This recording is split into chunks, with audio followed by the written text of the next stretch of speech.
Digital Maharashtra news चॅनलला like, share आणि subscribe करा आणि मिळवा आपल्या परिसरातील ताज्या घडामोडी आणि महत्त्वाच्या अपडेट्स। उल्हासनगर महानगरपालिकेतर्फे राबवण्यात आलेली ही सखोल स्वच्छता मोहीम आणि महापुरुषांच्या स्मारकांचे सुशोभीकरण खरोखरच प्रेरणादायी आहे। प्रशासन, लोकप्रतिनिधी आणि नागरिक जेव्हा एकत्र येतात तेव्हाच शहराचा खऱ्या अर्थाने कायापालट होतो। या महत्त्वपूर्ण उपक्रमाचा संक्षिप्त आणि प्रभावी अहवाल खालीलप्रमाणे आहे। स्वच्छ भारत अभियान, नागरी, उल्हासनगर विशेष स्वच्छता व सुशोभीकरण मोहीम। शहराला स्वच्छ, सुंदर आणि प्रदूषणमुक्त करण्याच्या उद्देशाने उल्हासनगर महानगरपालिकेने एक व्यापक पाऊल उचलले आहे। आपले शहर, आपली जबाबदारी हा मंत्र जनमानसात रुजवण्यासाठी या मोहिमेचे आयोजन करण्यात आले। प्रमुख मार्गदर्शक आणि संकल्पना।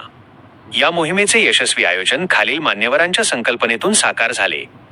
माननीय श्रीमती अश्विनी कमलेश निकम, महापौर, माननीय मनीषा अहवाळे, आयुक्त उ.म.पा, माननीय श्रीमती सविताताई तोरणे, रगडे, सभापती, सार्वजनिक आरोग्य व वैद्यकीय। सहभागी मान्यवर व संस्था। या मोहिमेत समाजातील विविध स्तरांतील व्यक्तींनी सक्रिय सहभाग नोंदवला। लोकप्रतिनिधी व समाजसेवक श्री दुर्गाप्रसाद राय, श्री विशाल हजारे, श्री शिवाजी रगडे, श्री बाबा खान। स्वयंसेवी संस्था, जनकल्याण सोशल फाउंडेशन, श्री देवा कोळी आणि महर्षी वाल्मिकी विकास सेवा संस्था, श्री प्रताप करोतिया। विशेष उपक्रम, स्मारकांची मिस्ट मशीनद्वारे स्वच्छता।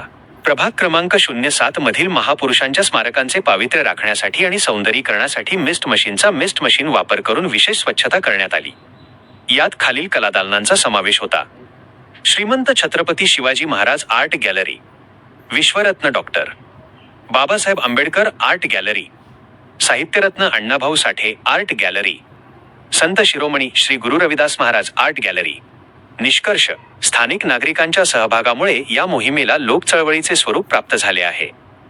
महापुरुषांच्या वारशाचा सन्मान राखून शहर स्वच्छ ठेवण्याचा हा उपक्रम इतर प्रभागांसाठीही आदर्श ठरेल।